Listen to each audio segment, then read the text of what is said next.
And as a reminder, this meeting is being recorded. We'll be posted to our YouTube channel at a later date. Are there any additional agenda items? Seeing none, I'll move on. Is there any declaration of conflict of interest? Yes, Chris. Yes, thanks, Mr. Chairman. I have a conflict with item number 8, section 28, approval permit. It is application LPRCA 235/23. Okay, duly noted, Dana. Okay. So we have one hearing tonight, this afternoon, I should say. And that is Mr. Mark Leno. I will now read the motion for this committee to sit as a hearing board, that the LPRCA Board of Directors does now sit as a hearing board. I need a mover and a seconder, David and Rainey. Is there any discussion? Seeing none, I'll call for the vote. Those in favor? That's carried. Dana, could you please read off the roll call? Yes, Shelley Ann Bentley. Dave Bears. Here. Doug Brunton. Here. Robert Chambers. Here. Michael Columbus. Here. Thomas Shelley. Here. Stu Patterson. Present. Chris Van Passen. Here. Rainey Weisler. Here. Peter Eatma has sent his regrets. John Schulten. Here. Okay. Okay. We are now going to conduct a hearing under section 28 of the Conservation Authorities Act in respect of an application by Mark Leno. Am I pronouncing that right? Lenu? Yes.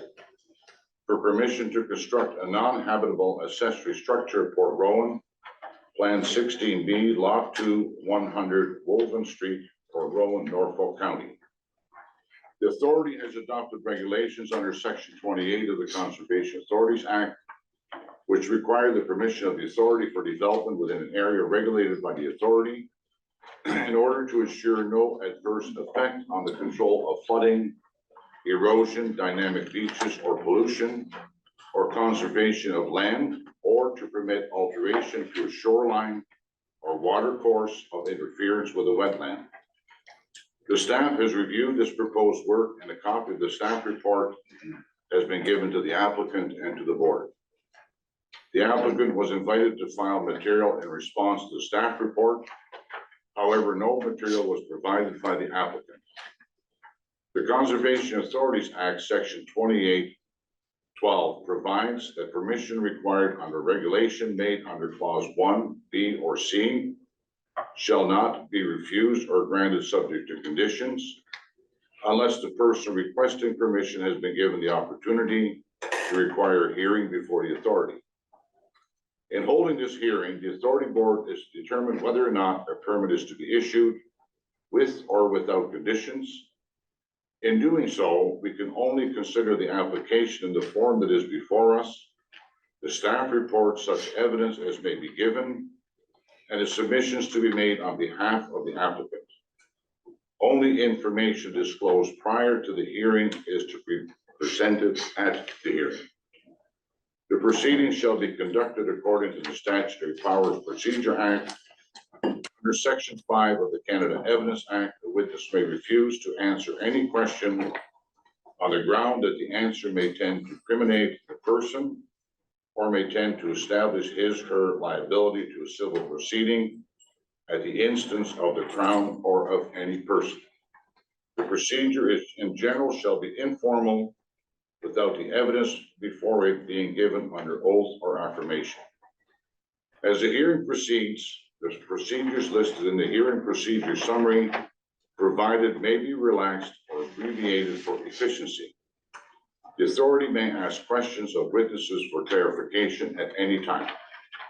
If the applicant has any questions to ask of the hearing board or of the authority representative, they must be directed to the chair of the board. Did you want to include She wasn't in the, at the very beginning, so unfortunately she cannot participate.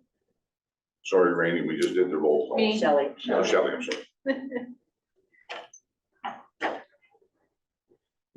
Leanne, please make the introductions and then proceed with your report.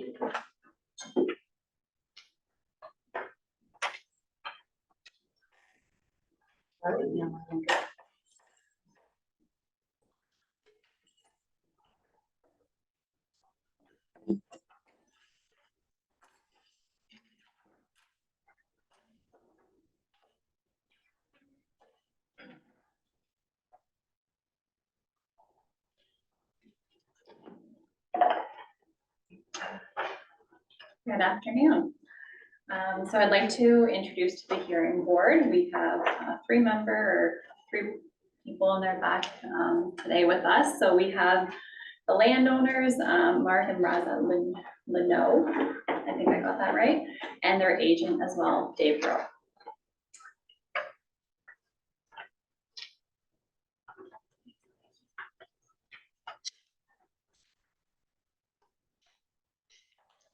Landowners have applied to LPRCA under Ontario Regulation 17806 to construct an addition to their non-habitable accessory building at their property at 100 Woolden Street, just outside of Fort Rowan in Norfolk County. The property is outlined in yellow, and the property contains a one-story house that was built prior to 2002. At this site, the entire property is regulated by LPRCA under Ontario Regulation 17806, as the property is prone to slope stability and erosion-related hazards associated with Lake Erie, and is also adjacent to a provincially significant wetland. The image above shows the extent of the regulated area in red. This copy of the presentation is also in your board package as well. It's a little difficult to see up here. So for the application, the scope of work proposed includes the addition to an existing garage of approximately 314 square feet to accommodate a second bay within the garage. The garage structure is attached to the existing residential dwelling. LPRCA under Ontario Regulation 17806 regulates development as defined in the Conservation Authorities Act within river or stream valleys, adjacent to wetlands or within wetlands, the Lake Erie shoreline, inland lakes, and hazardous lands within our watershed. The tests of the legislation are, it must be demonstrated to the satisfaction of LPRCA that the control of flooding, erosion, pollution, dynamic beaches, or the conservation of land will not be impacted or affected. As it relates to this application, the hazard that defines the limit for Ontario Regulation 178 here is the erosion hazard, also is within 120 meters of a wetland. So for the erosion hazard, it's the area from the furthest offshore extent of the authority's boundary to the furthest landward extent, the aggregate of the following distances. So here we have Lake Erie.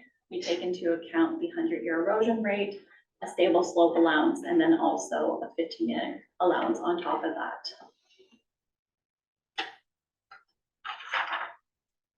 This image shows the profile of the existing slope within existing conditions on the property. To the right is Lake Erie. The physical bank is shown in blue. The location of the dwelling is shown in the black rectangle. In late 2018, the field work was completed for slope stability assessment. The report was delivered in early 2019 and was completed by a professional engineer for the property.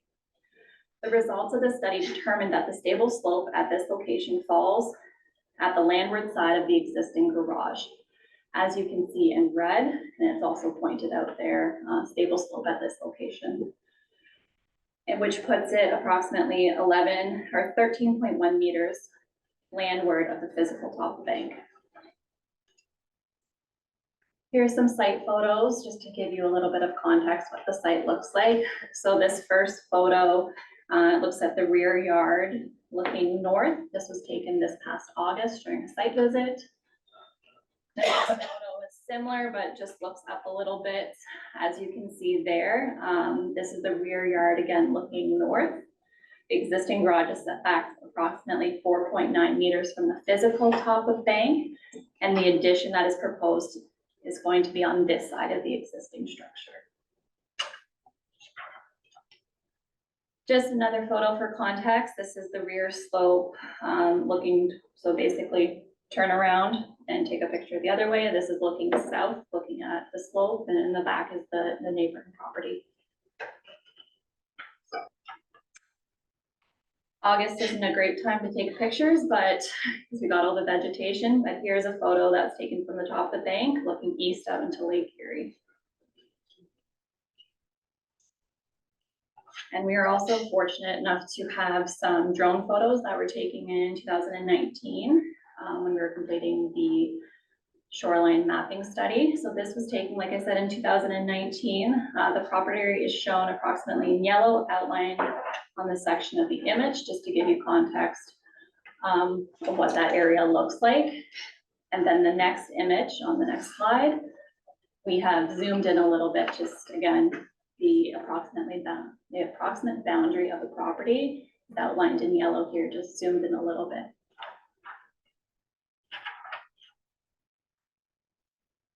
The proposed addition to the garage here on the site plan, this image shows the existing development. So as you can see on the top portion of it, that's the existing home.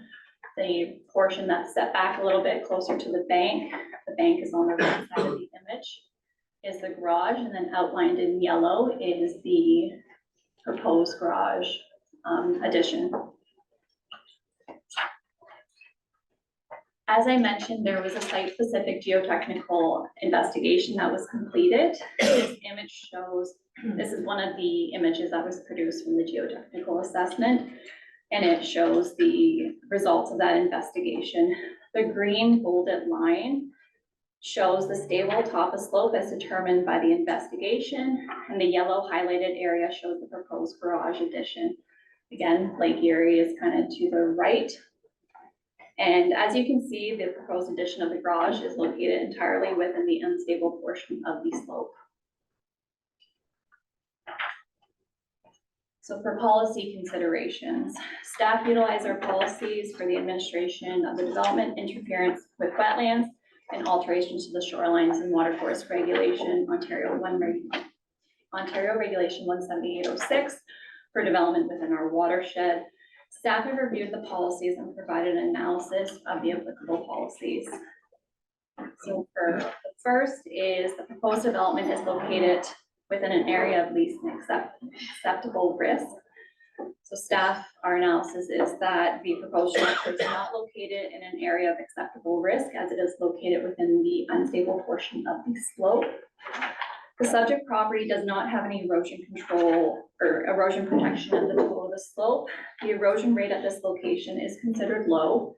For this site, the setback from the physical top of bank for the stable slope setback is 13.1 meters. Therefore, the slope is oversteep, meaning that the physical top of bank is not considered to be stable.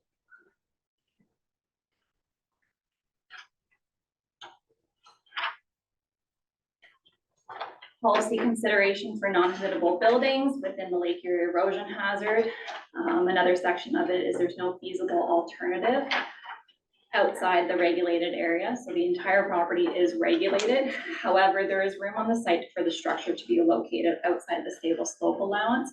It might consider some modifications to the existing plan, but for this policy, staff are of the opinion that there is an alternative location on site that we could support. The structure will not be any closer to the lake than the existing garage, but as I said, the structure is within the stable slope allowance and there's no setback that has been provided from that stable slope allowance. Another policy consideration is we like these buildings to be less than or equal to 100 square meters. The total combined floor area of the garage is 76 square meters, so it's within that area. Policies also include structures as prohibited within the Lake Erie erosion hazard, as structures are known to cause issues on slopes. The Great Lakes St. Lawrence River Shoreline and Large Inland Lakes Technical Guide that's completed by the Ministry of Natural Resources and Forestry provides a consistent and standardized procedure for the identification and management of Great Lakes shorelines within the province of Ontario. Key components of this document is that it highlights that the presence of existing development is not to be used as justification for increasing or intensifying the development. Where infilling, redevelopment, or additions to existing development are being considered within hazardous lands, the development must be in accordance with the guidance developed by the province, located within the technical guide. The reason why we avoid putting structures within the stable slope allowance is that additional weight from loading from human-made activities such as filling or structures are a factor that can lead to slope instability, which is why staff cannot support new structures or additions to structures within the unstable portion of the slope.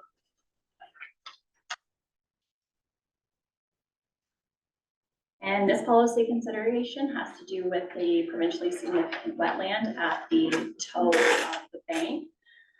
As I've mentioned previously, the development is also regulated because it's within an area of interference of a wetland. We regulate 120 meters around provincially significant wetlands. As the wetland is at the toe of the slope, it's hydraulically connected to Lake Erie. Based on these factors and the distance of the proposed development to the wetland, staff are satisfied that this proposal will not negatively impact the hydraulic function of the wetland. So finally, it's in staff's opinion that the control of erosion will be affected by the proposed development, and therefore staff recommends that the application be refused for the following reasons. The construction of the structure in the Lake Erie shoreline unstable slope and erosion hazard along Woven Street is contrary to LPRCA policies for development within the area or in the area of the subject lands. These policies have been implemented to reduce or eliminate preventable property damage due to unstable slopes or shoreline erosion. This construction of an addition to the structure affects the control of erosion in that it increases the potential for damage from slope stability and erosion. The proposal is not unique, therefore the granting of exemption to policy could be seen as precedent setting, like it was brought up, and what we've kind of talked about is these are not precedent setting, but it could be seen as that. Similar applications may have to be permitted as a consequence. And that is it for this section. Thank you, Leanne. Now call on the applicant or their agent to speak to this application.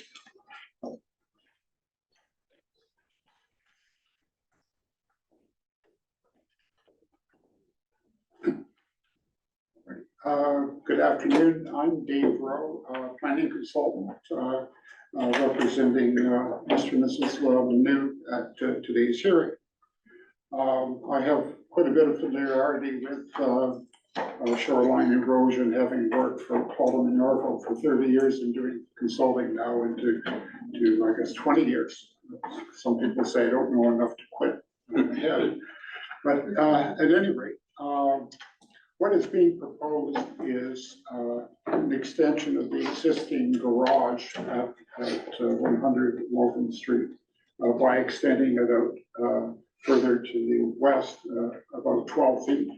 And the increase in the overall square footage increases about, I think, 300 and some square meters. So the subject lands property has a frontage of 175 feet, an average depth between 180 and 160 feet, and it is roughly 0.67 of an acre.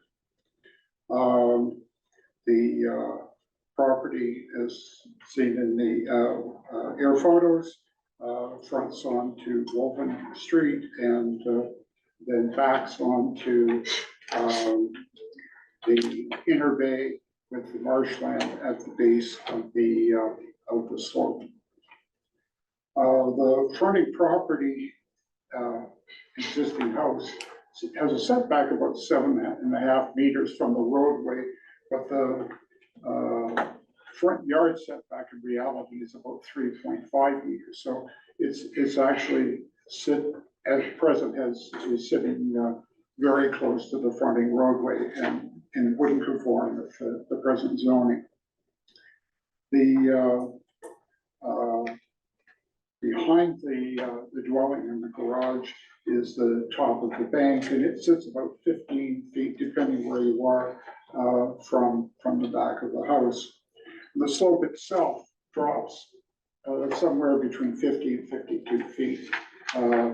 down to the base, which right now with the water levels is part of the marshland. The slope itself is well vegetated. It's got trees and grass and shrubs, whole variety of plant growth. And there is a wooden stairway which goes down partway through the slope. And then beyond that is the marshland.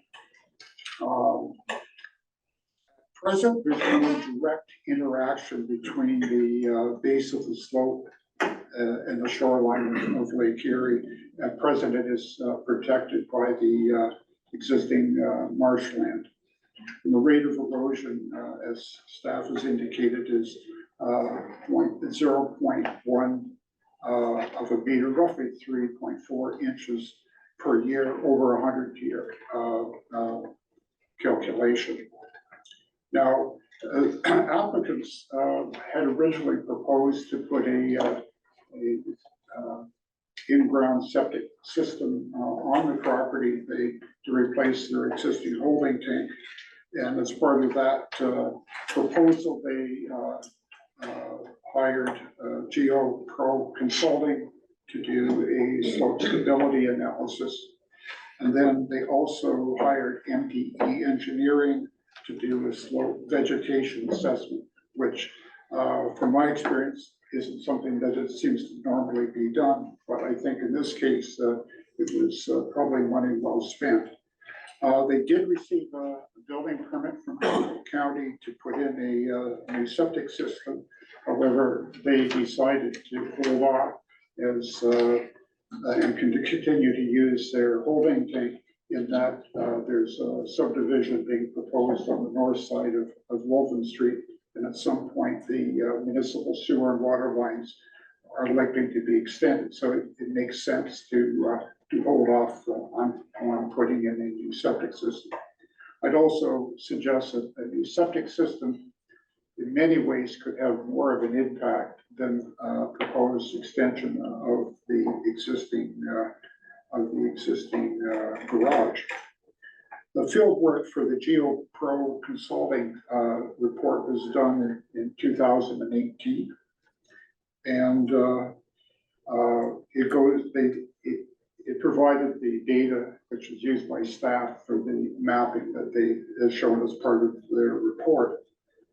But at that time, in 2018, it appears that the water levels were higher, and at that time the water was at the base of the slope. That has since changed some almost, I guess, 5 years later. As I said earlier, they noted that the slope is generally covered by grass, trees, bushes, decaying leaves from the trees that are on the slope. And at that time, there was they had identified as a sliding area. For what we have been able to determine, that was at the base of the slope. There appeared to be no seepage within the slope itself. And there didn't appear to be any erosion being caused by surface runoff, but the water from the top eroding the slope. Vegetation subsequently was observed as being uniform, and no previous disturbances were noted at the time of their site inspections back in 2018. What is interesting is they provide additional comments as part of the report. And these comments are relating to the slope stability. They indicate that to prevent soil erosion and slope at the slope surface, the vegetation on the existing slopes must be preserved. Surface water should be directed away from the slope. And soils and other materials must not be placed on the existing slope or near the slope at the top. So if you have yard waste, that type of thing, the idea is don't throw it over the bank and don't pile it right near the top of the bank. Then they go on to further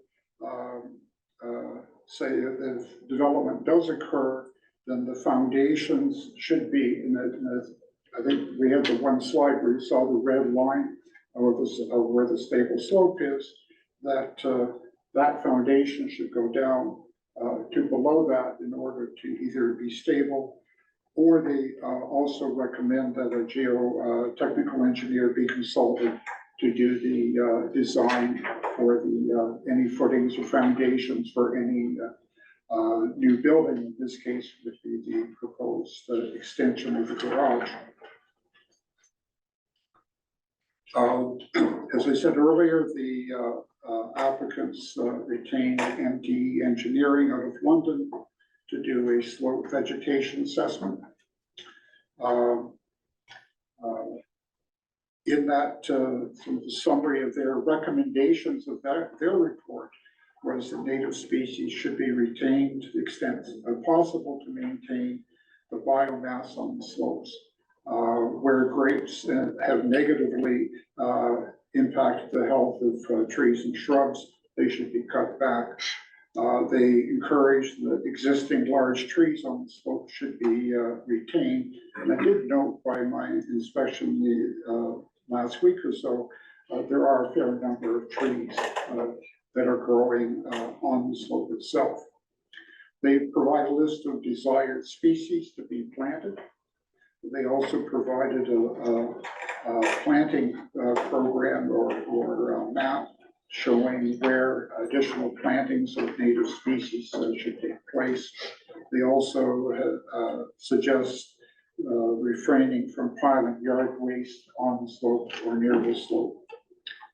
They went on to say that leaf litter and dead plant material that are resulting from the trees that are on the slope should be left and not removed, and that they should incorporate naturalized planting and seeding of native species along the setback area at the top. So the whole intent is instead of coming up with an engineering solution, we're going to build a main retaining wall, we're going to redesign the entire slope, and we're going to make it stable, and accepting all the negative environmental impacts of that type of work.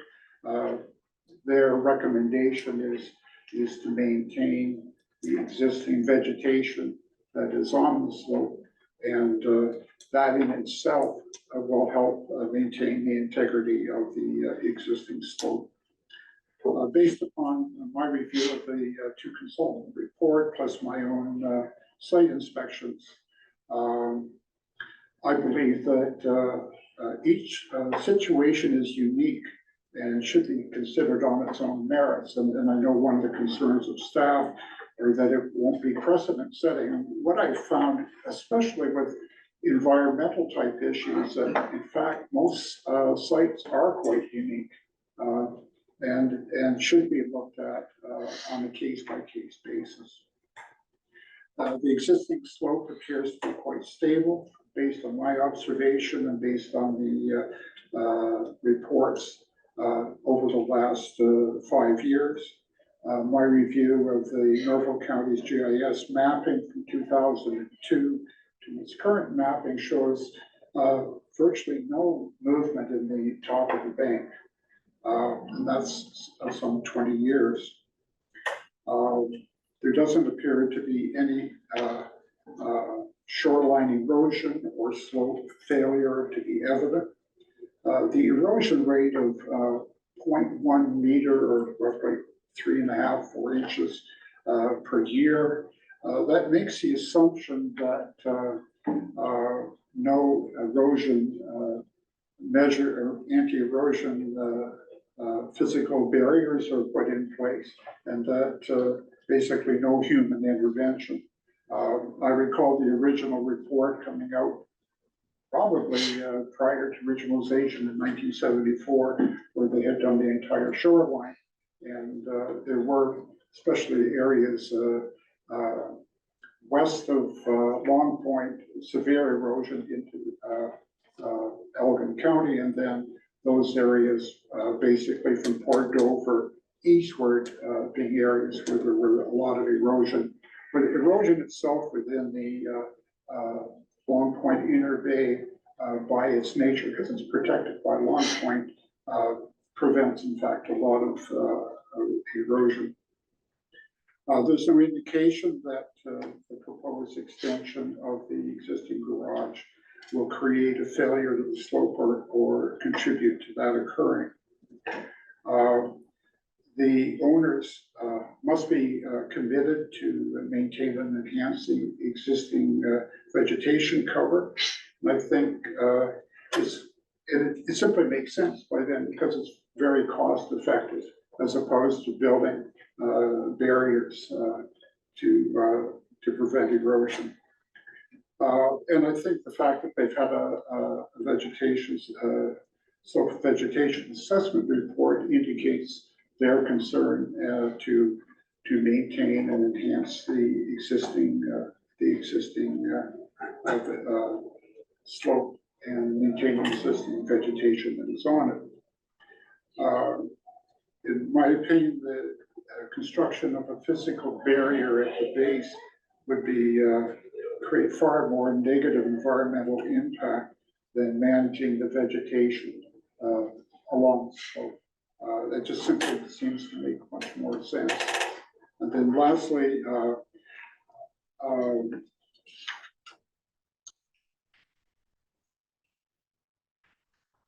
think what is being proposed is quite reasonable. I think that, again, each development should be looked at, a proposal be looked at it on its own merit, and a decision made on that basis.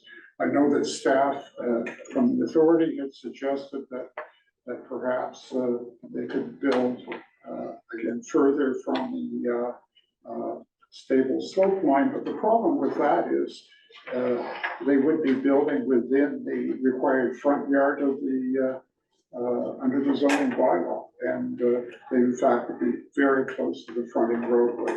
So while that, from one perspective, might sound okay, but from a practical standpoint, that it just doesn't seem to be a reasonable alternative. Those are basically my points, and if you have any questions, please. Thank you, Dave. Does staff have any questions for the applicant or the agent? Yes, I do. Through the chair, there was mention of an MTE report regarding vegetation. Yeah. I'm just wondering if the staff have received a copy of this report, because I don't have anything in our files. Yeah, I don't know. I don't know. I don't. If you don't have one, I'm assuming that you didn't get one. Okay. We can send, we have one circulate, we have a draft piece, but you got the original piece. Yeah. And I think it was sent to you when we were doing the application for when you were asking more information for the septic project. The sewage. Septic That would system. have been perhaps under a different application permit, I suspect. It's dated September 9th, 2022. So through the chair, I have a flow spec engineering design of a wastewater treatment system report. I have the geotechnical report. I don't have any record of this report, and it wasn't submitted as part of this application. So I can't really make comment on any of the recommendations that I have in there. Any further questions? Does the applicant or their agent have any questions for the conservation authority staff? No, I don't. I No? don't think they were been very helpful. Okay. Are there any questions from the board to either staff or the agent? Applicant? Yes, Stu. Thanks, John. Through the chair, David, thanks for your presentation. A couple of points I just want clarified. You mentioned that the slope drops 50 to 52 feet. Can you tell me any idea roughly over what distance, like from the top of the slope to the marsh, what are we talking there? Like a couple hundred feet, or just to put it into perspective? See it over here someplace. So I know the staff have it in your report, but that is.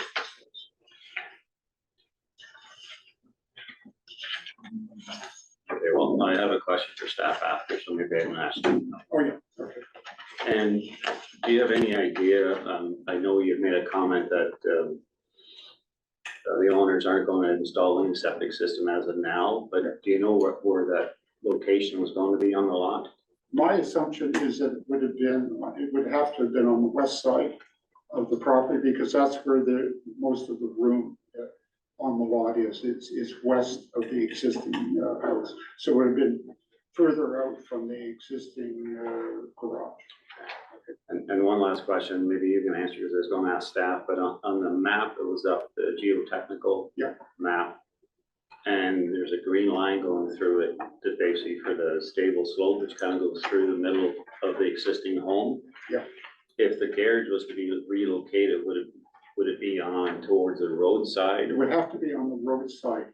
So it basically be on the edge of the road? Yeah, it's right now, the existing front of the house is about 3.5, I'm just using the GIS system, but roughly 3.5 meters. And the garage itself is put back, and my assumption on that is, in order to get a permit for the garage, they would have needed to be at least 6 meters or more from the fronting, because 6 meters is used as the basic requirement for a parking space. Yep. And then you have 1 space within the garage, so that's kind of how that normally works. All right, thank you. And I just have one question for staff, if I can. Again, do we know that distance roughly? That I probably missed it in the report. Okay, through the chair, so I just pulled up the geotechnical investigation. So for the existing slope, so you're wanting from the toe of the slope to the physical top. Yeah. So the slope inclination ranges between 1.8 units horizontal to 1 vertical. So I just did some quick math. The height of the slope varies between 14.6 meters to 15 meters. So if you take that times 1.98, we got approximately 29 meters. Thank you. Yes, thank you. And question for Leanne. The consultant mentioned a barrier at the base of the slope. Did you have leave any indication that the LPRCA wanted a barrier there that would help this situation? Through the chair, yeah, no, there's no need really from our perspective for toe erosion protection here. The main concern with this is that it's within the stable slope allowance, so that's where, yes, you're gonna have erosion from the toe that eats away at it, but also we have to look at the structures that you're putting on top of that and the effect that has on the slope. Thank you. And to Dave here, has there ever been any fill brought in around the existing home? Not to my knowledge, No. and the original house was built in 1950, then they did the major renovation in 1985, where they put a basement under part of it, and then they put the garage in 87, and that's according to impact. So there was nothing shown on the impact policies or information that talks about fill being added. I sense not looking at it. Thank you. Any further questions? Tom? Thank you, Mr. Chair. Through you, I think I'm going to make this one to staff first. Leanne, when we were determining the erosion rate, we are using a general rate for the entire section of Lake Erie there. Is that correct? Through the chair, back in 2019, we had Baird Consulting go out and do updated mapping, and then with that, they also hired a consultant, TerraPro. So the geotechnical engineers and the coastal engineers went together and they basically broke our watershed up into sections. And based on 30 years plus of data that they had, they broke it into sections, and this section was that it was 0.1 meters per year, and our planning horizon in Ontario is 100 years, so that's about 10 years comes up. So each section, based on various factors, will have a different rate. That answers the question.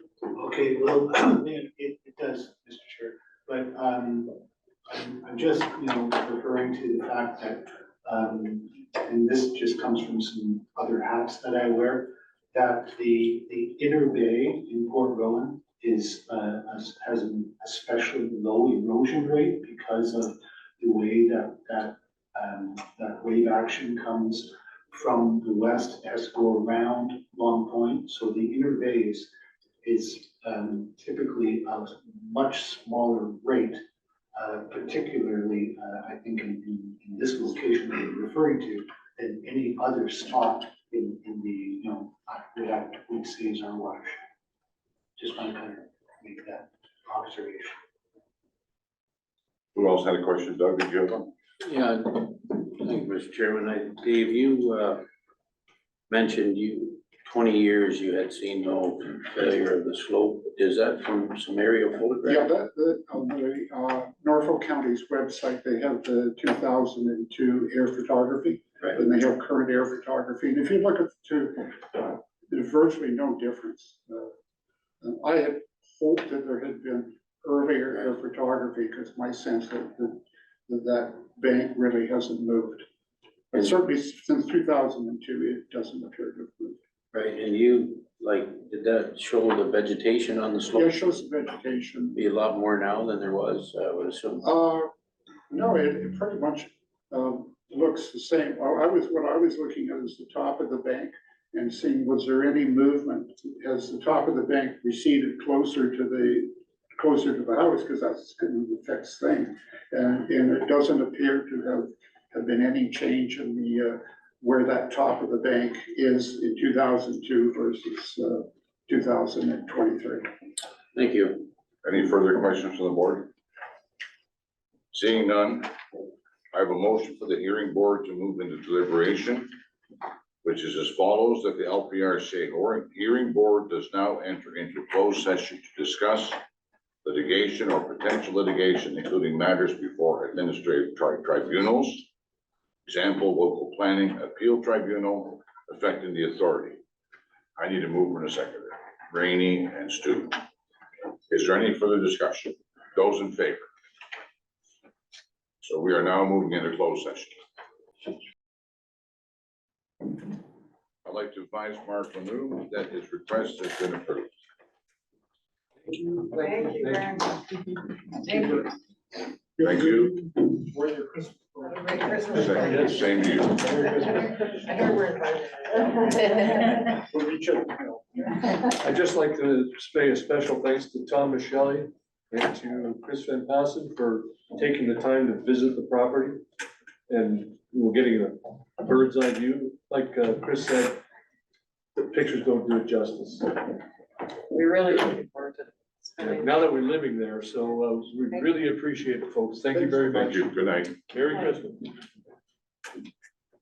Okay, I have a motion, the board of directors meeting. Yes, I have. Of November 1st, 2023. And there's the board of directors meeting held November 1st, 2023, be adopted as circulated. We adjourned. Yeah, we moved out of closed session. I need a mover and a seconder. Robert and Rainey.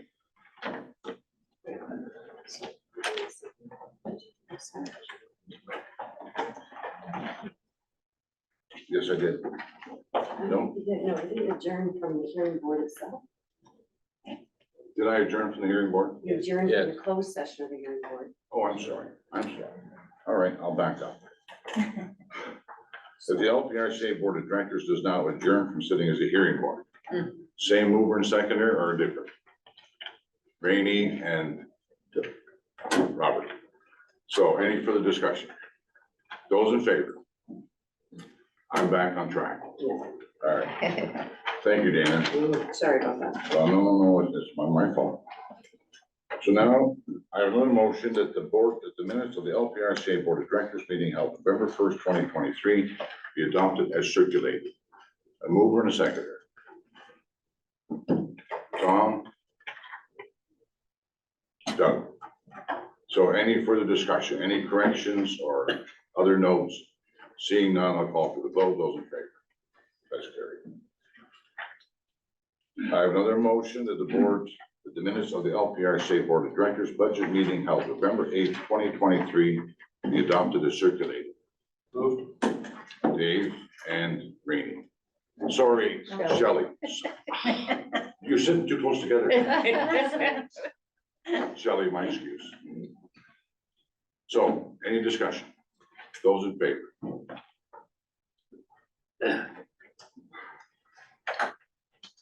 Business arising from the previous minutes, there's none. We have a correspondence from the Prince Edward County. Did you want to speak to that, Judy, or is it just information? Yes, it's for the board's information. I don't have any additional information this time. I did reach out to our contact at Grand River for our source protection. But it's regarding NECDP's proposal to expand the use of the permit by rule. I'm not familiar with that, but they asked that it be presented to the board, so it's in front of you just for information. Any questions about that? Seeing none, I have a motion that the correspondence outlined in the Board of Directors. Board of Directors budget agenda on December the 6th, 2023. No, that's wrong. Yeah, that's. Okay, is it? That's the right one. Okay. The correspondence outlined in the Board of Directors budget agenda of December 6th, 2023 be received as information. A mover and a seconder. Chris and Stu. Any discussion? Seeing none, I'll call for the vote. Those in favor? That's carried. Next, we have 17 applications, and Leanne, would you speak to that? LPRCA staff have approved 17 applications for development since the November Board of Directors meeting. In the agenda, there's description and summary of the development that was approved, and on page 79 is a map showing where in the watershed the permits were granted, and if you have any questions, I can answer. Any questions for Leanne? Shelley? Thank you, Leanne. I just have a question about application 23423, session 1, lot 12, 1136 and 1140. So my question is, did this resident begin doing brick walls without a permit? And also, did you look at, there's this water that runs through the two properties? There's a big drainage ditch. I was wondering if there's any notes on that as well. Thank you. Thanks. Through the chair, yes, this person started completing work without benefit of a permit from our office. I'm not aware of any drainage ditch through it, but I didn't, it was either Isabel or Megan, I think they went out on site. I don't have any information about it, I'm sorry. Well, I'd like to say that there is a drainage ditch that's run through there for more than 27 years that I'm aware of. So my concern is if he's putting this concrete wall up, is it going to affect the drainage that runs through his property?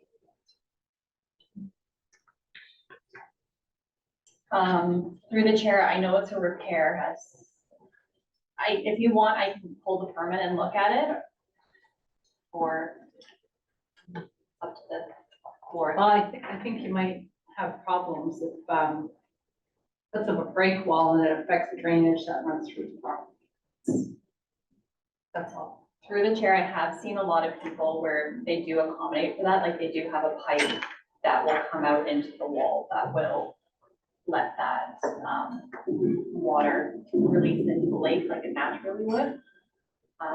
Like Could you tell me if he has that, Will? Do you know? Thanks.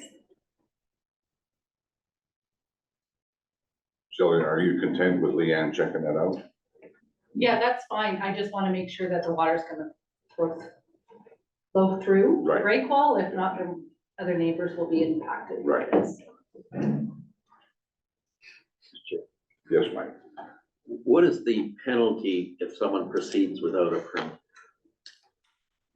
Through the chair, if staff can recommend approval of the work, so if it's something we would have permitted in the first place, we would do a permit after the fact, and it's double the fee. Double fee. Any other questions for Leanne? Seeing none, I'll read the motion. That the LPRCA Board of Directors receives a section 28 regulations approved permit report dated November 6, 2023 as information. A mover and a seconder. Stu and Doug. Any further questions? Seeing none, I'll call for the vote. Those in favor? That's carried. Chris can come back. Pardon? Chris can come back. Yes. Oh, there it is.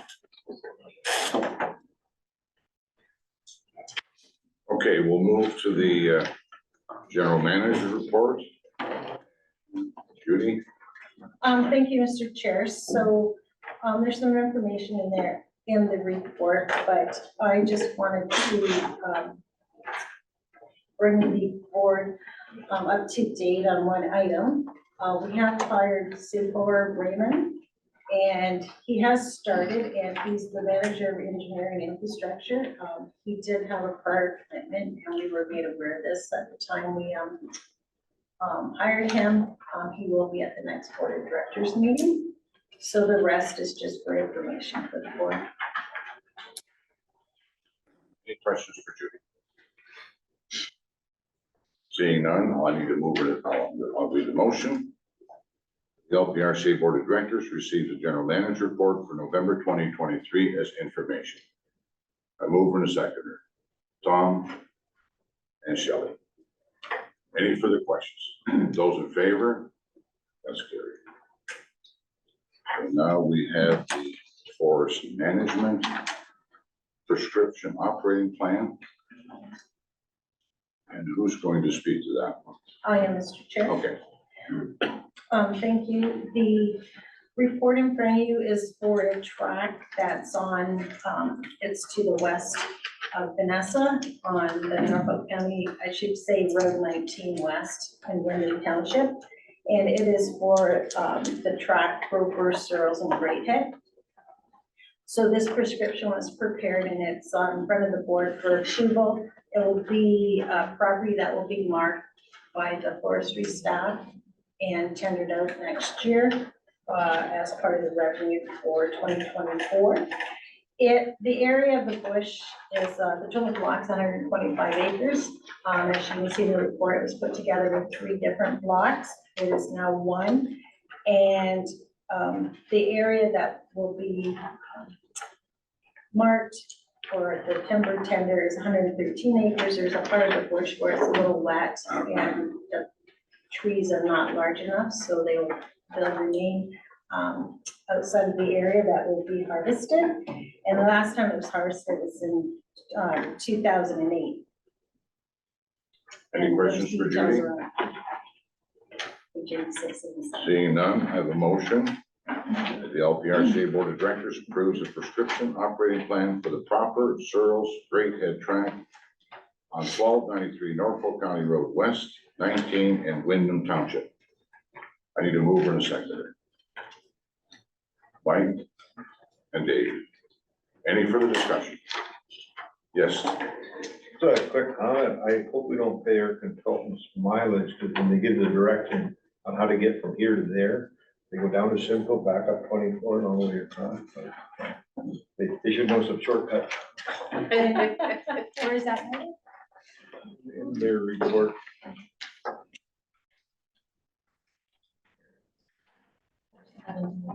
From the time of Tillsonburg, you go to Highway 3 to Simcoe, you turn north on 24, turn west on Road 19, go through the village of Vanessa.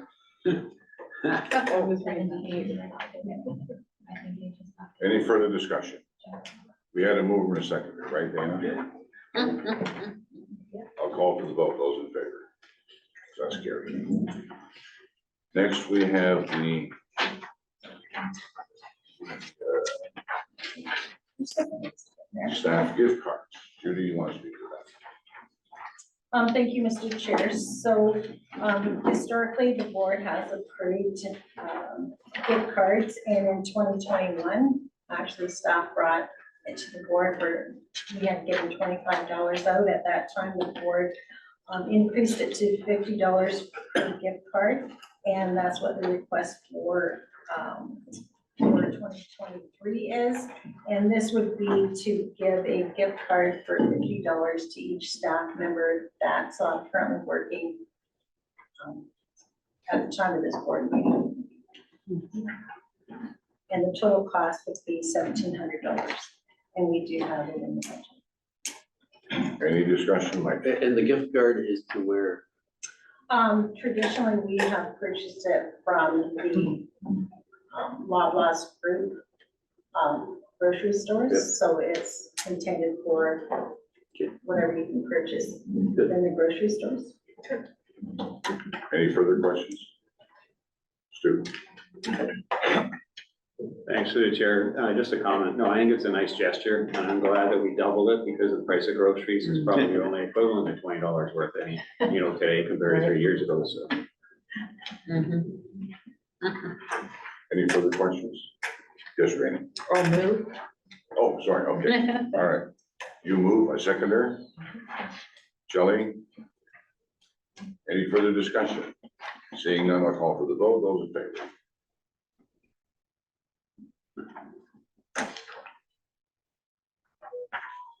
Now we have the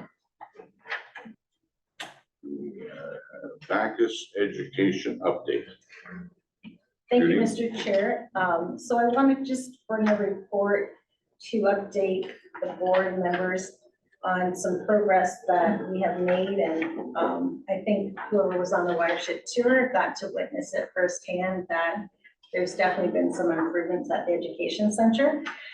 So the board, as you're aware, the latest approval was to fix the front stairs and the ramp.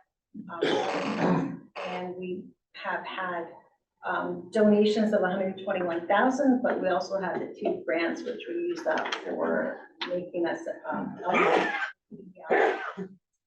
for the grant. So now we're into the final phase. They have, they were to install the railing, they are to yet do the roof work, but this, the next phase is to use some of the donations to do the final phase, to change the display panels within the center. And also we have some new displaying partners, which they will obviously, there'll be a whole new display for them. So we have engaged with a design company, and they will be providing a quote, but it definitely will be less than the $121,000. And we're trying to do some work, like installation work, things like that we can do in-house with our workshop staff. So we're sort of in the last phase to get all the exhibits updated. And some of the board may know, late July of this year, we did have Mr. Davidson Senior reach out to the Lee Brown Marsh manager. And he has been a long-term customer down at the Lee Brown Marsh. And he asked him if he knew of any area or a building or a location that would be available, because he was interested in starting up a decoy museum. He had just was looking for some place to have this. So Kim and I invited him down to the education center, because we had a vacant room that was just used for storage. Historically had been used for some educational programs, birthday parties, but it was really just sitting there as storage, and it was 32 feet by 23 feet. So when we brought him into the center and we gave him a tour of everything, he just really was quite impressed with the whole work that we had completed. He thought the room would be a great complement or be a great place for his, decoy museum that he had this vision for. And actually, it is a good complement to the lower gallery, with all the leaders in conservation and the displays that we currently have. So the room is just down the hallway from the lower gallery, past the washrooms. He actually, the next day he did reach out. He has given us an additional 40,000. That's on top of the 121,000 because he was just so impressed. He said that was for our current project. So really, we have that money to use to do future things at the education center, which is was very generous of him, and it was not contingent on him making an agreement with us for the decoy museum.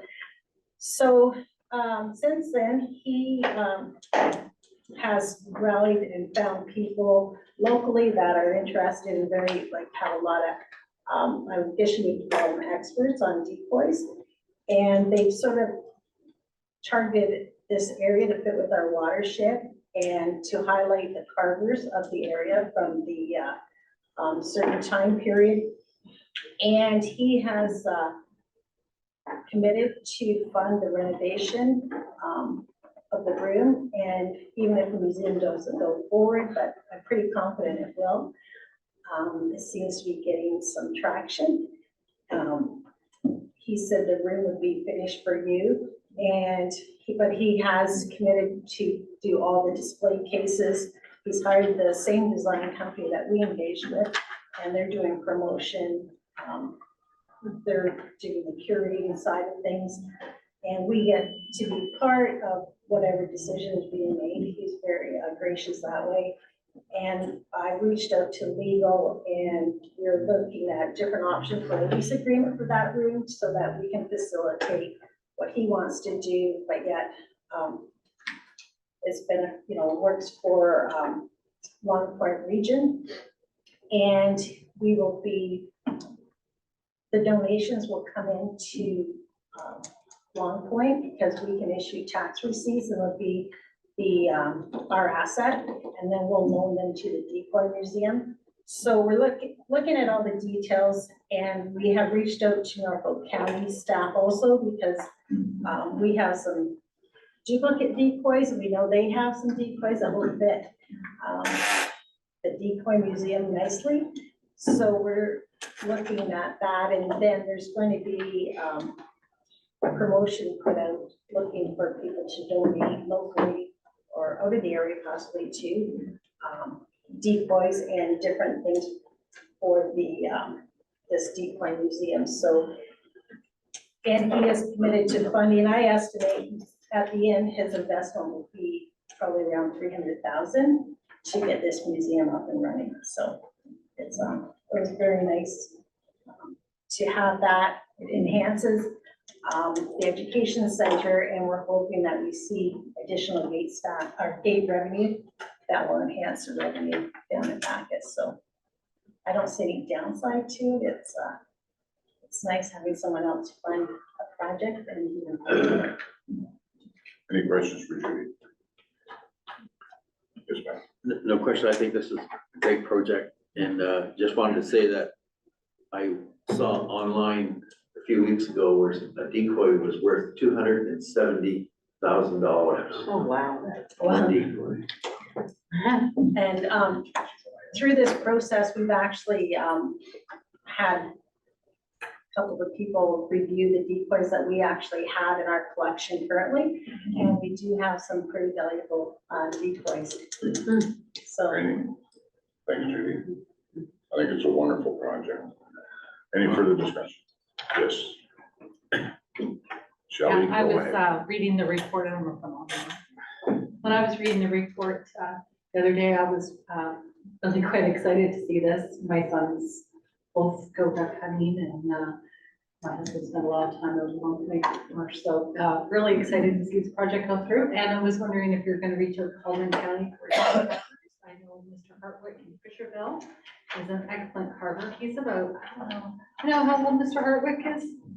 It's probably over 80, 85, 90 maybe. He has been carving ducks for many, many years. It's a quite a collection. Okay, I will pass that on name. They have some people noted from Dunville, Hamilton Way, Long Point, Toronto. What was the last? Hardwick. He's from Fisherville. Fisherville. Yeah, Dunville has a great duck harbor there too. Yeah, there's probably, they named. Bevcat local. Yeah, that's it. Bevcat's quite a, my dad was a carver. I got decoys, but if they're worth money, you won't be getting. Tax receipt. Any further discussion? Seeing none, I have a motion that the LPRCA Board of Directors receives the Bacchus Education Center update as information. A mover and a second. Doug and Shelley. Any further discussion? Seeing none, I'll call for the vote. Those in favor? Okay, now I think, Aaron, you're up. Yeah, thanks. This is the proposed fee schedule.